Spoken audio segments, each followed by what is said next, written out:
Listen. I have been teaching combat protocol at the Helix 7 Military Academy for 17 cycles, and in all that time I have never, and I mean never, seen anything quite as ridiculous as what happened with the human. But I am getting ahead of myself. Let me back up. My name is Torren, and yes, before you ask, I am what you would call a reptilian species. 4 arms, scales that can deflect most small arms' fire, and a jaw that can crack through steel plating. I am by all accounts intimidating. So when I tell you that what I witnessed made my scales go pale, you should probably pay attention. It started on a Tuesday. Well, not your Tuesday, obviously. We do not measure time like that out here. But for the sake of this story, let us call it Tuesday, because the human, Maya Chen, later told me that all the worst things happen on Tuesdays back on Earth. And honestly, after what I saw, I believe her. The combat training hall was packed, 47 students from 16 different species, all gathered for Instructor Vekmol's Advanced Defensive Tactics class. Vekmol was a Criterion, which meant he stood roughly 8 feet tall, had bone protrusions covering most of his body like natural armor, and possessed the kind of disposition that made most students check their life insurance policies before attending his classes. He hated humans. No, wait. Hate is too mild a word. He despised humans with the kind of passion usually reserved for ancient blood feuds or really bad cafeteria food. And Maya? Well, she was the only human at Helix 7, which meant she got the full force of his contempt on a daily basis. That Tuesday, Vekmol decided he had had enough. Chen, his voice boomed across the training hall, and I swear the temperature dropped 3 degrees. Front and center. Now. Maya had been stretching in the corner, doing some bizarre human flexibility exercise that made her look like she was trying to fold herself into a shipping container.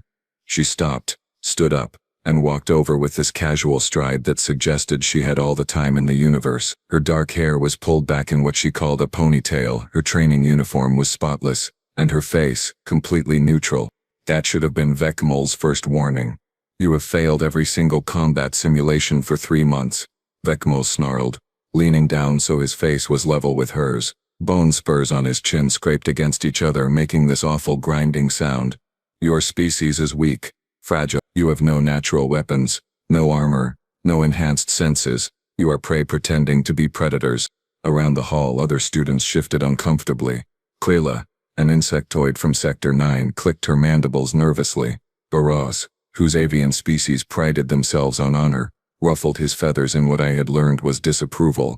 Maya just stood there, looking up at Vekmol with those dark brown eyes that never seemed to blink at the right times. I am recommending your immediate expulsion, Vekmol continued, clearly enjoying himself now. You will return to your little planet and tell them that humanity has no place among the warrior races of this galaxy. You will tell them that you are fit only for farming and manual labor and whatever other menial tasks your soft little hands can manage. Here is where it got interesting. Maya smiled. Not a big smile, not some aggressive baring of teeth. Just a small, knowing smile that touched the corners of her mouth and made her eyes crinkle slightly. Vekmol's bone spurs stopped grinding. His 3 eyes narrowed in confusion. This was not the reaction he expected. He wanted tears, or anger, or fear. The smile was not part of his script. Something amusing human. He growled, and I could hear the danger in his voice. So could everyone else. The hall went completely silent except for the hum of the ventilation systems. Instructor Vekmol, Maya said, and her voice was calm. Too calm. The kind of calm that prey animals definitely do not possess. I think you should reconsider your position. Oh no. Oh no. No, no. I wanted to yell at her, to tell her to back down, to apologize, to do anything except challenge him. But I just stood there, frozen, watching this tiny human stand her ground against a being that could literally tear her apart with his bare hands. Vekmol laughed. It was not a pleasant sound. Reconsider. You are telling me to reconsider. A failed student is giving me advice. He took a step closer, invading her space, using his size to intimidate. Give me one reason why I should not throw you out of this academy right now. Maya's smile grew just a fraction wider. Because you have not met my beast yet. The hall went even quieter, which I had not thought was possible. Several students exchanged confused glances. Beast? What beast? Humans did not have beasts. They barely had claws. Vekmol's confusion turned to rage. Are you mocking me, human?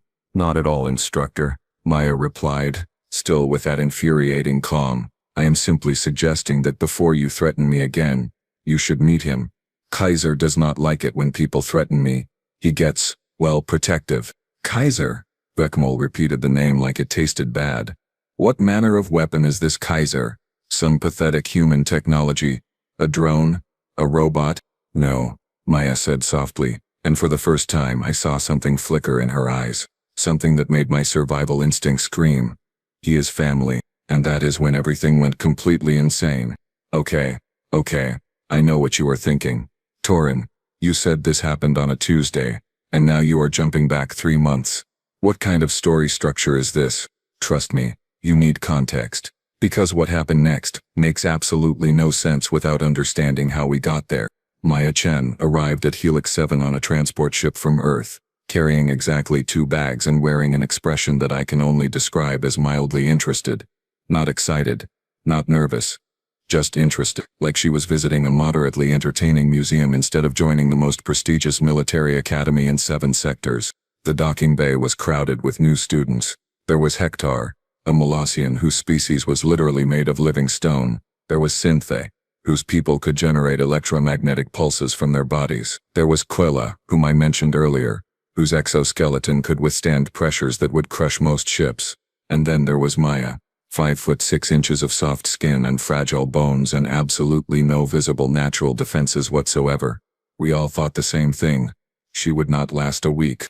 The academy administrators thought so too, which is why they assigned her the worst quarters, the earliest training sessions, and Vekmol as her primary instructor.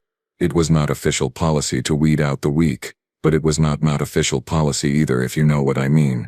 Maya took it all with that same mild interest. Failed the first combat simulation? Mild interest. Got accidentally shoved into a wall by Hector during formation drills? Mild interest. Had her meal rations mistakenly given to another species? You guessed it, mild interest. But here is the thing that nobody noticed except me, and I only noticed because my species has exceptional peripheral vision. Whenever something happened to Maya, whenever someone pushed her or mocked her, or sabotaged her equipment, she would tap her communication band 3 times, just 3 quick taps, and then she would smile that same small smile and go about her day. I asked her about it once about 2 weeks into the semester. We were in the commissary, and I had just watched Boraz accidentally spill corrosive cleaning fluid near her table. The tapping, I said, sitting down across from her with my meal tray. On your comm band. What is that about? Maya looked up from her food, which she was eating with these bizarre twin utensils humans call forks, and gave me that smile. I am just checking in with my companion, letting him know I am okay. Companion? I asked. I thought humans traveled alone to the academy. No support staff permitted. Kaiser is not staff, she said, stabbing a piece of protein with more force than necessary. He is family, and he is very, very patient, but his patience has limits. I should have asked more questions. I should have investigated further, but I did not, because I am an idiot, and because at that moment Vekmol walked into the commissary, and Maya's expression went from mild interest to absolute stone. Over the next 3 months the pattern continued.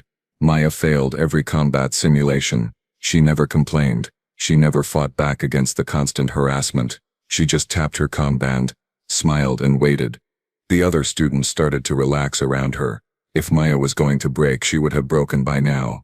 They figured. She was harmless, weak, pathetic, really, but in a non-threatening way. Vekmol, however, only got angrier. It was like her refusal to break offended him on some personal level. He started singling her out more aggressively, criticizing her form, her speed, her strength. He made her run extra drills, carry heavier equipment, endure longer training sessions. Maya just kept smiling and tapping her comm band. And then came that Tuesday. Look, I am not going to pretend the Helix 7 Military Academy was some enlightened institution where all species were treated equally and prejudice did not exist. That would be a lie, and I am trying to be honest with you here. The truth is, there was a hierarchy. At the top were the apex predators, the species with natural weapons, enhanced strength, or unique abilities that made them dangerous. Think Criterians like Vekmol, Molossians like Hector, or the Raviks who could literally breathe fire. In the middle were the technical species, the ones who maybe were not physically intimidating but had brains that could calculate trajectory mid-flight or hack into security systems with their thoughts. And at the bottom, humans. along with a few other species that the Academy barely tolerated but kept around for, quote, diversity purposes. It was not officially stated, obviously. The Academy brochures talked about unity and cooperation and building a stronger galactic community, but everyone knew the truth. Some species were simply better suited for combat than others, and humans were not even on the list. This manifested in 1,000 small ways. The training equipment was never sized for human proportions. The simulations were designed for species with faster reflexes or tougher hides. The meal plans did not account for human dietary needs. The environmental controls in the barracks were always just slightly too cold or too hot for human comfort. And the instructors. Oh, the instructors were the worst. They would give demonstrations using examples that humans physically could not replicate. They would assign partner drills and deliberately pair Maya with species whose strength differential made the exercise pointless. They would schedule evaluations during times when human circadian rhythms made peak performance impossible. Vekmol took it to another level entirely. He had this game he liked to play called Predict the Failure, where he would announce before each simulation exactly how Maya would fail, and then design the simulation to make sure his prediction came true. Ambush from behind. Chen lacks spatial awareness. Overwhelming force. Chen lacks strength. Technical challenge. Chen lacks adaptability. The other students laughed. Even the nice ones like Quello or Barros would chuckle, awkwardly, because what else could you do when an instructor made a joke? You laughed, even if it was not funny, even if it was cruel. Maya never laughed. She would just stand there listening to Vekmol's predictions, nodding like he was giving her valuable feedback, and then walk into the simulation ready to fail exactly as predicted. Except, here is the thing. In month 2 I started noticing something odd. Maya was failing the simulations. Yes, but she was failing them in increasingly creative ways. Not like she was trying harder and coming up short, more like she was deliberately testing different approaches to see what happened. In one simulation she hid for the entire duration, using stealth instead of confrontation. She failed, but she lasted longer than anyone expected. In another she used the environment as a weapon, triggering a controlled avalanche that took out 3 opponents before succumbing to the 4th, failure. But impressive. Vekmol hated it. Each creative failure felt like a personal insult to him. His critiques became harsher, his predictions more vindictive. He started making comments about humanity as a whole, about how they were a waste of resources, how they should stick to their own little corner of the galaxy and stop pretending to be warriors. And through it all, Maya kept tapping her comm band. 3 quick taps. Tap tapped. I asked her about it again. About 6 weeks before the Tuesday incident, we were in the training hall late at night. I had forgotten some equipment, and came back to retrieve it. Maya was there, alone, practicing hand-to-hand combat forms against a training dummy. You are getting better, I said, because she was. Her movements were sharper, more precise. She stopped mid-strike and turned to me. Thank you, Torren. The simulations do not reflect it, I added. No, she agreed, they do not. So why keep trying? Why not transfer to a technical program or a diplomatic track? Something more suited to human capability. Maya walked over to a bench and sat down, her breathing heavy. She grabbed a water container and drank deeply before answering. Because Vekmol needs to learn something important. What is that? She looked at me with those dark eyes, and for the first time I saw past the mild interest to something harder underneath, something that made my scales itch. That underestimating someone is the fastest way to lose a fight, and that humans, we do not forget insults. We remember them, we catalog them, we wait for the right moment, and then we respond. She stood up, stretched and headed for the door. Before she left, she paused and looked back at me. Kaiser is almost out of patience. When he arrives, things are going to change around here. Tell the others to stand clear when it happens. I should have asked what she meant. I should have reported the conversation to the administrators. But I did not, because some part of me, some deep instinctual part that my ancestors used to survive in hostile environments, recognized the truth in her words. Something was coming. And when it arrived, nobody was going to be ready. Right. So, back to Tuesday. Vekmol has just asked Maya what manner of weapon Kaiser is, and Maya has just said he is family. The hall is silent.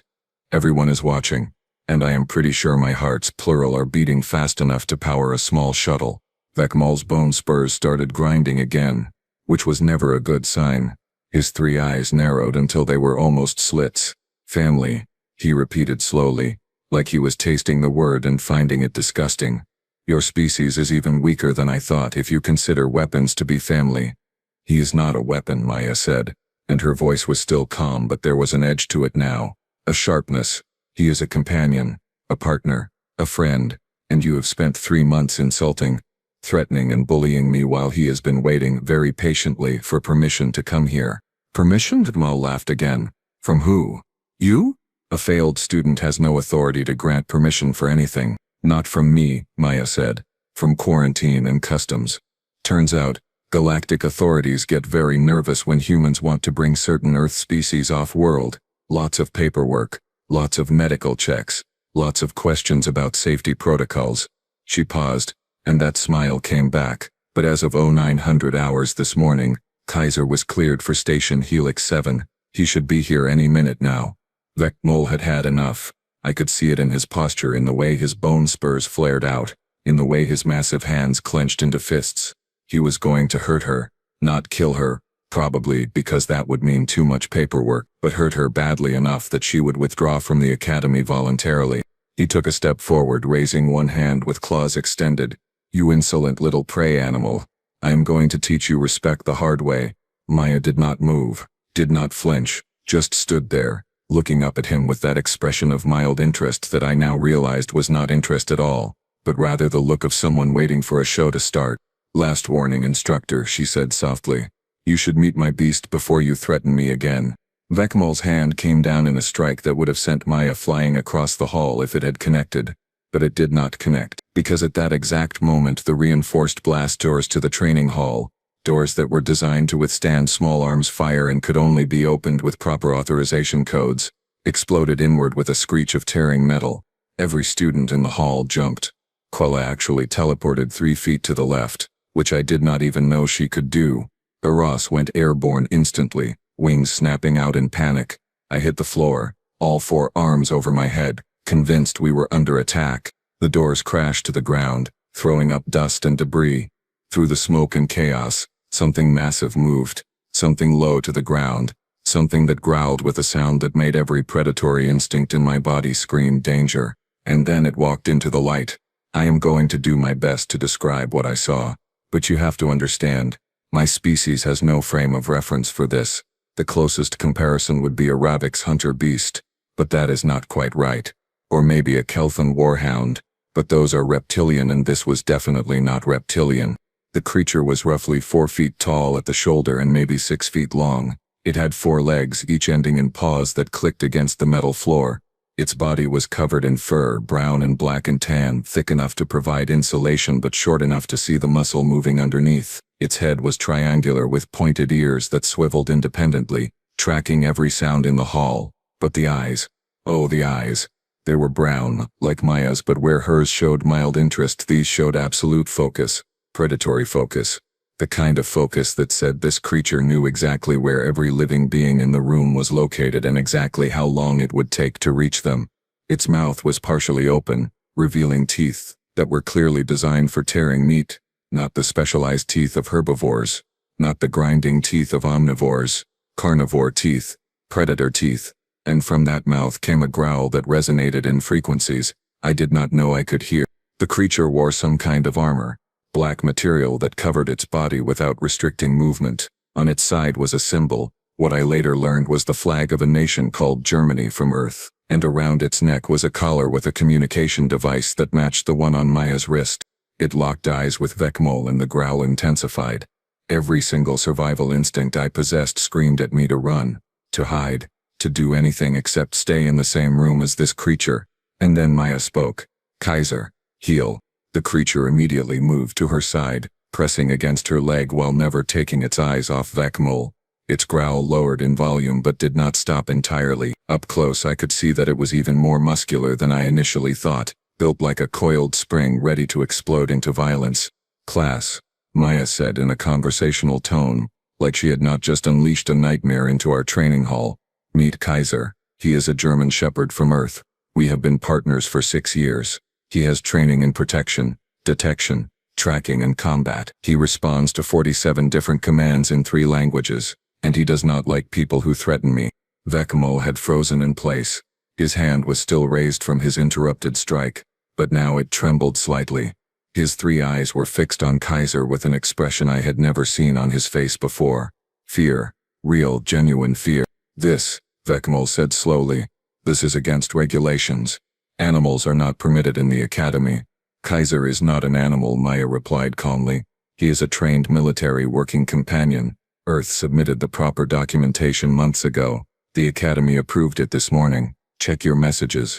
Vekmol did not check his messages. He could not take his eyes off Kaiser, who continued to stare at him with that unwavering predatory focus. Get that thing away from me. That thing has a name, Maya said, and now there was no smile. Her voice went cold in a way that made even me nervous. His name is Kaiser. He is my partner, and for 3 months, I have watched you bully, threaten, and humiliate me while he waited patiently at the quarantine facility. Do you know how hard it is to explain to a dog why his human keeps coming back smelling like stress and fear? Do you know how many times I had to tell him to wait, to be patient, that we were following the rules? Kaiser's growl increased in volume. Vekmol took a step backward. But now, Maya continued, now he is here, and he knows exactly what you tried to do just now. He saw you try to strike me, and I have spent 6 years training him to protect me from threats. She paused, and when she spoke again, her voice was ice cold. You raised your hand against me, Instructor, in front of witnesses, while my trained protection companion was watching. Would you like to continue this interaction? Because I promise you Kaiser is very, very good at his job. Okay, I need to explain something about the next few minutes because they happened very fast and I was mostly trying not to die, so my memory might be a bit fragmented. But I will do my best. Vekmol, who had never backed down from anything in his entire life, continued backing away from Maya and Kaiser. His bone spurs were still flared out in a threat display, but his body language screamed prey animal trying to look bigger. It was not working. I am an instructor at this academy, Vekmol said, but his voice lacked its usual authority. I have authority over students. If I determine a threat, I am within my rights to neutralize it. Then neutralize it, Maya said simply. Kaiser is right here. Show the class your superior combat skills. Demonstrate why humans are just prey pretending to be predators. This was a trap. Even in my panic state I could see it was a trap. But Vekmol, blinded by rage and embarrassment and probably a bit of that fear he was trying so hard to hide, did not see it. Or maybe he did see it and his pride would not let him back down. He lunged at Kaiser. It was actually a decent attack. Fast, powerful, using his size advantage to try to pin the creature to the ground. Against most beings his size or smaller it would have worked. Against a Molossian or a Ravix. Maybe even against one of those given Vekmol's training. Against Kaiser, not even close. The dog, because I later learned that is what Kaiser's species was called, moved like liquid violence. One moment he was sitting calmly at Maya's side. The next moment he was airborne, jaws open, meeting Vekmol's lunge head-on. They collided with a sound like 2 shuttles crashing. Kaiser's teeth found purchase on Vekmol's forearm, right between the bone plating where the skin was vulnerable. The bite was precise, controlled, but I could see blood. Green blood. Criterion blood. Vekmol roared in pain and tried to shake Kaiser off. Kaiser held on with a grip that looked unbreakable. His back legs found the ground and he started pulling, using leverage and body weight to drag Vekmol down. It should not have been possible. Kaiser could not have weighed more than 90 pounds. Vekmol was easily 600 pounds of bone and muscle. But Kaiser was not just using his strength. He was using technique. Every time Vekmol shifted his weight, Kaiser adjusted. Every time Vekmol tried to strike with his free hand, Kaiser repositioned to keep the arm he had bitten between himself and the strike. It was like watching a master combatant who happened to have 4 legs and a tail. Kaiser, release, Maya said calmly. Kaiser let go immediately and backed away, falling into a ready stance that clearly said he would absolutely do that again if needed. Vekmol stumbled backward, clutching his bleeding arm, his 3 eyes wide with shock. What? Vekmol gasped. What is that thing? I told you, Maya said, walking over to Kaiser and resting her hand on his head. Kaiser leaned into her touch, but never took his eyes off Vekmol. He is my beast, my companion, my partner, and he has been bred for 40,000 years to protect humans. 40,000 years. Do you know what 40,000 years of selective breeding creates? Instructor. It creates loyalty so deep it cannot be broken. It creates intelligence that can understand complex commands. It creates a bond between species that your people could never achieve because you view everything as either dominant or submissive. She scratched behind Kaiser's ears and the dog's tail wagged slightly despite his combat-ready posture. Humans do not have natural weapons. We do not have armor or claws or venom. But we have this. We have the ability to look at another species and say, you know what? Let us be friends. Let us work together. Let us make each other stronger. Maya looked around the hall at all of us watching in stunned silence. Every human soldier has the option of partnering with a dog. Not all do, but many do. They work together, fight together, live together. The dog protects the human's weaknesses. The human protects the dog's weaknesses. Together, they are more than the sum of their parts. She turned back to Vekimel, who was still clutching his wounded arm. You spent 3 months trying to break me, trying to prove that humans are weak, but you forgot something important. Humans are never alone. We bring our friends with us, our family, our pack. Kaiser barked once, a sharp sound that made several students jump. It was not aggressive, it was almost joyful, like he was agreeing with Maya. This creature, Vekimel said weakly, attacked an instructor. It will be destroyed. No, came a new voice from the doorway. Everyone turned to see Administrator Quelix, the station commander, standing where the blast doors used to be. Her energy form flickered with colors I had learned meant anger. It will not. I have reviewed the security footage. You attempted to strike a student with enough force to cause serious injury. The human's companion defended her using appropriate and measured force. You are lucky he stopped when commanded. Most species would have continued the attack. She floated into the room, her form crackling with energy. Instructor Vekimel, you are suspended pending a full investigation. Student Chen, please bring Kaiser to my office. We need to discuss proper protocols for his presence at the academy. She paused, her form flickering through several colors. And Miss Chen, welcome to Helix 7. Both of you. The administrator's office was nothing like I expected. Torren again, by the way, because Maya was kind enough to fill me in on what happened after the training hall incident. She said I deserved to know since I had been one of the few students who treated her with basic decency. Her words, not mine, but I appreciated them. Quelix's office was huge, with windows overlooking the docking bays and stations beyond.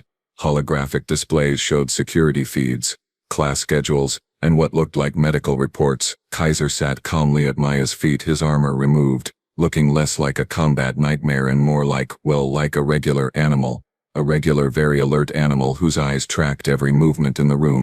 I apologize for the delay in processing Kaiser's clearance, Quelix said, her form settling into a calm blue color. Galactic Customs was, understandably, concerned about introducing an Earth predator to a multi-species environment. Kaiser is not a predator in the way you mean, Maya replied. He is domesticated. He has been domesticated for longer than some species have had written language. Yes, Quelix agreed. I have been reading the files Earth sent over. They are quite remarkable. She pulled up a holographic display showing images of dogs throughout human history. Hunting, herding, guarding, fighting alongside human soldiers, detecting explosives, finding survivors in disaster zones, providing comfort to the traumatized. 40,000 years, Quelix said softly. Your species has been partnered with dogs for 40,000 years. The oldest alliances in this galaxy barely stretch back 10,000 years, and most of those ended in war. But humans and dogs, still together, still working as one. Dogs are not our servants, Maya explained, scratching Kaiser's ears. He leaned into her hand, eyes half closed in contentment. They are family. We feed them, care for them, give them purpose and love. In return, they give us loyalty, protection, companionship. It is not a transactional relationship. It is a bond. Quelix's form shifted through several colors. A sign I had learned meant deep thought. Most species in the galaxy cannot comprehend this. We form alliances based on mutual benefit. We cooperate when it serves our interests. But this? She gestured at Maya and Kaiser. This is something else entirely. Pack bonding, Maya said. Humans do it with almost anything. Dogs, cats, horses, even plants. We see something, and we go, you are my friend now. I will protect you and you will be part of my family. It is why we are so good at diplomacy when we want to be. It is also why we are so dangerous when threatened. Because when you attack one of us, you attack all of us. Kaiser lifted his head and looked at Maya, then back at Quelix. His tail thumped against the floor twice. Thump thump. The reports from Earth, Quelix continued, indicate that military working dogs have a success rate in combat operations that exceeds most advanced technology. They can detect explosives that scanners miss. They can track targets across terrains where sensors fail. They can assess threats faster than computer algorithms. How is this possible? Maya smiled. Because they are not just tools. They love their work. They love their partners. A dog does not find explosives because it was programmed to. It finds explosives because it wants to make its human happy. It wants praise, play, affection. That motivation, that emotional drive, makes them better than any machine. Extraordinary, Quelix said. And you have trained Kaiser specifically for protection. Among other things, Maya agreed. He knows search and rescue, detection, tracking. But yes, his primary role is protection. Where I go, he goes. That is the deal. This changes everything, Quelix said, more to herself than to Maya. If humans can bond with other species this deeply, if they can create partnerships that last millennia, then perhaps we have been evaluating them incorrectly. Perhaps their lack of natural weapons is not a weakness but an adaptation. They did not need to evolve claws because they convinced an entire species to provide claws for them. Maya laughed. I never thought of it that way. But yeah, that is pretty accurate. Quelix turned to Maya, her form stabilizing into a determined green color. I am removing Vekmal from the academy permanently. His behavior toward you was unacceptable. Furthermore, I am approving Kaiser's full integration into the academy. He will attend all your classes, all your training sessions. I want the other students to see this partnership. I want them to understand what they are really facing when they face humanity. Thank you, Administrator, Maya said. I think you will find that Kaiser is a very good student. Better than me in some ways. Kaiser barked once, his tail wagging. Quelix's form flickered through colors I did not recognize, and then she did something unprecedented. She laughed.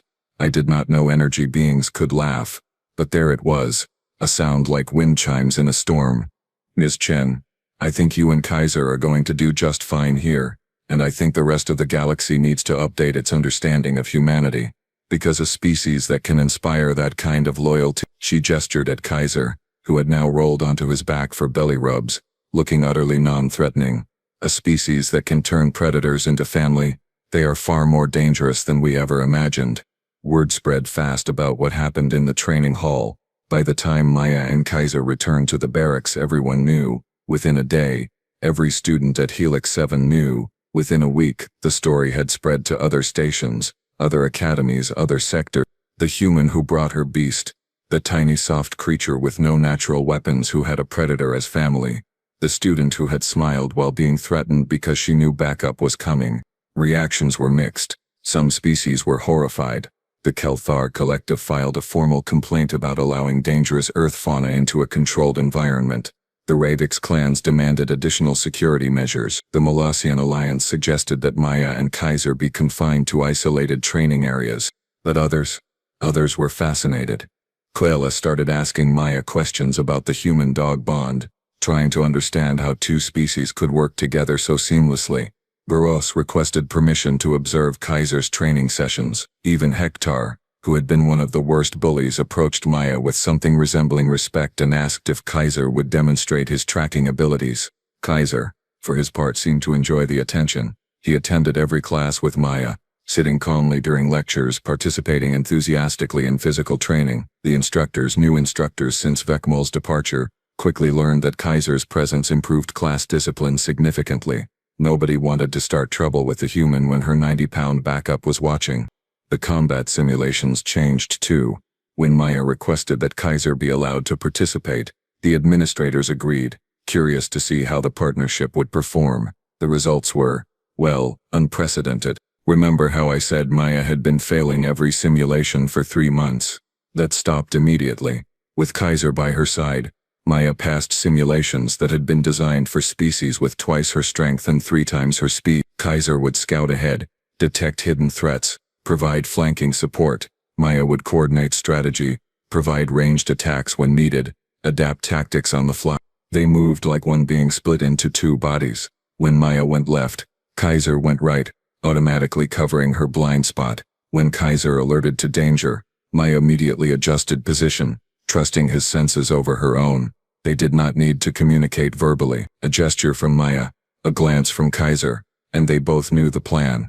The instructors started using their performances as teaching examples.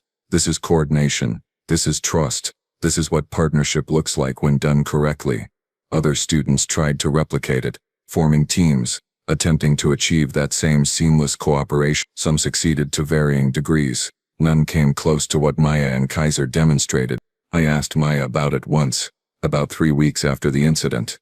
We were in the commissary again, and Kaiser was lying under the table, gnawing on some kind of compressed protein treat that Maya had special ordered from Earth. How do you do it? I asked. How do you coordinate so perfectly without constant communication? Maya looked down at Kaiser, who paused his chewing to look back up at her. Some kind of understanding passed between them that I could not interpret. We do communicate, Maya said. Just not with words. Kaiser reads my body language, my tone, my sound. I read his posture, his ear position, his breathing. We have been together for 6 years. We know each other better than I know most humans. But how did it start? How did humans first form this bond with dogs? Maya smiled. Nobody knows for sure. Best guess. About 40,000 years ago, some wolves started hanging around human camps, eating scraps. Humans realized these wolves could warn them of danger. Wolves realized humans were a reliable food source. Over thousands of years we changed each other. Wolves became dogs. Less aggressive, more social. Humans became more empathetic, better at reading nonverbal communication. We co-evolved. So it was mutual benefit, I said. Like an alliance. It started that way, Maya agreed. But it became something more. It became love. True, genuine, unconditional love. And that is what people like Vecamol never understood. You cannot fake that. You cannot force it. It happens because both species choose it. Every single day for 40,000 years. Kaiser finished his treat and put his head on Maya's lap. She scratched his ears absently while continuing to eat with her other hand. The gesture was so natural, so automatic, that I realized this was what she had been trying to explain. They were not human and dog. They were pack, family. Helix 7 owes you an apology, I said quietly. We all do. We judged you based on your physical form and forgot that evolution takes many paths. Humans did not evolve claws because you evolved something better. Partnership. We are good at it, Maya admitted. Not perfect. Humans still fight each other, still make mistakes. But when we commit to someone, when we bring them into our pack, we are unbreakable. Kaiser's tail thumped against the floor in agreement. Thump, thump, thump. 6 months later, the changes at Helix 7 were permanent and far-reaching. The Academy had updated its policies to allow companion species from any planet, provided they met certain safety and training requirements. Several other human students had arrived with their own partners. There was a border collie named Scout who could herd panicking crowds during evacuation drills, a bloodhound, named Judge, who could track biochemical signatures across 3 sectors, a Belgian Malinois named Fury, who made Kaiser look calm by comparison. But Kaiser remained the standard by which all others were measured. He had become something of a station mascot. Younger students would ask Maya if they could pet him. Instructors would use him as demonstration in tactics classes. Even the hardened combat veterans who visited from active duty zones would stop and admire the human-dog team. Maya had been promoted to advanced combat classes and served as an assistant instructor in coordination and teamwork modules. She taught other species about pack bonding, about trust, about how to build relationships that went beyond mutual benefit. Some species understood quickly, others struggled with the concept, but all of them respected her now. The soft human with no natural weapons had proven herself more capable than most. I was sitting in one of these classes when a new instructor walked in. His name was Travok, another Criterion like Vecamol, and I felt my scales go cold when I saw him. Were we going back to the old ways? Would Maya face another torment? Travok walked to the front of the class, looked at Maya and Kaiser sitting calmly in the second row, and did something unexpected. He bowed, a full formal Criterion bow that indicated respect for a worthy opponent. Student Chen, he said, his voice lacking any of the contempt Vecamol had carried. I have reviewed your file and watched recordings of your simulation performances. I have also consulted with colleagues across 7 academies about the unique nature of human-dog partnerships. I must admit, I am impressed. Maya tilted her head, clearly not expecting this. Thank you, instructor. I trained with Vecamol, Travok continued. We came up through the same military branch. He was a good soldier but a poor teacher. He allowed his prejudices to blind him to potential. I do not intend to make the same mistake. He looked down at Kaiser, who gazed back with calm assessment. Your companion is welcome in my class. I look forward to learning from both of you. The class was silent. This was a Criterion, one of the most prideful species in the galaxy, admitting he had something to learn from a human. It was unprecedented. Travok began his lecture on tactical coordination, but about 20 minutes in he stopped and looked at Maya. Student Chen, would you and Kaiser be willing to demonstrate pack hunting tactics? I have explained the theory, but I think the class would benefit from seeing it in practice. Maya stood, and Kaiser immediately came to attention beside her. What parameters, Instructor? You and Kaiser versus 4 combat drones. Standard weaponry. Closed environment. Show us how a human-dog team approaches overwhelming force. Maya smiled. That same small smile from months ago that I now recognized as confidence, not fear. With pleasure. The class moved to the training hall, the same hall where this all started. The blast doors had been repaired, reinforced even more heavily than before. Maya and Kaiser stood in the center while 4 combat drones positioned themselves around the perimeter. Travok activated them with a gesture. What happened next was a masterclass in coordination. Kaiser darted forward, drawing fire from 2 drones while Maya moved into cover. The drones tracked Kaiser, but he was too fast, too unpredictable. While they focused on him, Maya emerged from cover and disabled one with precise shots. Kaiser immediately pivoted, charging the second distracted drone while Maya covered him. They moved like water, flowing around obstacles, supporting each other, anticipating each other's need. Within 90 seconds all 4 drones were disabled. Maya and Kaiser stood in the center of the hall, neither even breathing hard, looking at Travok expectantly. Travok's bone spurs flared out, but not in threat, in respect. Remarkable. You used the drone's programming against them. They prioritized the faster target, assuming it was the greater threat, but the real threat was your coordination. They were fighting 2 individuals. You were fighting as one unit. That is the secret, Maya said, walking over to Kaiser and running her hand along his back. Humans are not strong. We are not fast. We are not the deadliest predators. But we are the best at cooperation. We see another being, even another species, and we think, what if we work together? What could we accomplish? And then we make it happen. She looked around at all of us students, from a dozen different species with a dozen different natural abilities. Every single one of you is more physically capable than me. You all have advantages I will never have, but I have Kaiser, and together we are stronger than either of us alone. That is what humans bring to the galaxy, not physical power, not advanced technology. We bring the ability to turn strangers into friends, friends into family, and family into something unbreakable. Kaiser barked once, his tail wagging, and the whole class, every single student, even the ones who had mocked Maya months ago, applauded. Not because they had been told to, not because it was polite, but because they finally understood what they were witnessing. True partnership, true loyalty, true pack bonding. Travok approached Maya and Kaiser, and this time he knelt down to Kaiser's level. May I? He asked, gesturing toward Kaiser. Maya looked at Kaiser. Kaiser looked at Maya. Some silent communication passed between them, and then Kaiser sat, his tail wagging slowly. He says yes, Maya translated. Travok, this massive warrior whose species prided themselves on individual strength, carefully reached out and placed one massive hand on Kaiser's head. Kaiser leaned into the touch, accepting it. Your beast is remarkable, student Chen. He is not my beast, Maya corrected gently. He is my partner, my friend, my family, and his name is Kaiser. Travok nodded slowly.